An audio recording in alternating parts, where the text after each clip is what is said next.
जमीयत उलेमाए हिंद के अध्यक्ष मौलाना महमूद मदनी की एक तकरीर को लेकर हंगामा खड़ा हो गया है।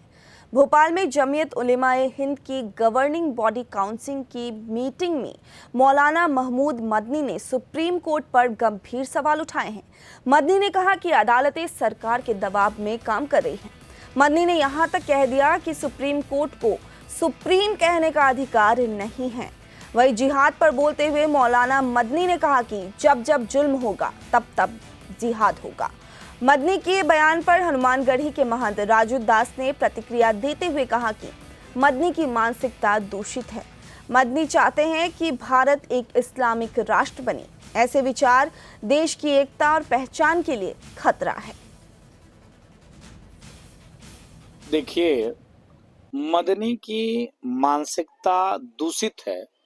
मदनी चाहते हैं कि भारत इस्लामिकरण राष्ट्र हो जाए। मदनी चाहते हैं कि भारत में रहने वाले हर तबका का व्यक्ति इस्लाम स्वीकार कर ले, क्योंकि उन्होंने कहा है हलाल पे उन्होंने चर्चा किया।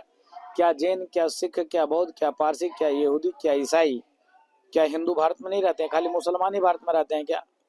हलाल पे जो ये वार्ता कर रहे हैं कि हलाल को बदनाम करने की साजिश चल रही है, ये शुद्ध रूप से हलाल प्रोडक्ट आतंक को बढ़ावा देता है और एक जहर घोलने का कार्य और काम करता है और एक शुद्ध रूप से इस्लामिक व्यवस्था को बढ़ाने का कार्य है। दूसरी तरफ उन्होंने कोर्ट पे सवाल उठाए कि सुप्रीम तभी रह सकता है जब हुकूक और तमाम विषय पे उन्होंने चर्चा किया।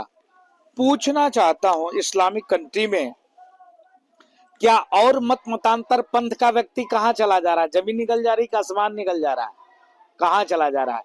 उनकी संस्कृति, उनका धर्म, उनका मत, उनका मतांतर, उनका पंथ क्यों नहीं सुरक्षित है? भारत में ही क्यों ये सुरक्षित हैं? क्यों ये बोल पा रहे हैं?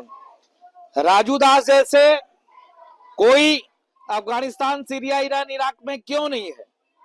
मदनी जैसे लोग हिंदुस्तान में क्यों हैं? इसलिए है क्योंकि हम सहिष्णुता के पुजारी हैं और हम बहुसंख्यक हैं। इसके नाते मदनी जैसे राष्ट्रद्रोही, आतंकवादी ऐसे शब्दों का प्रयोग कर पा रहा है।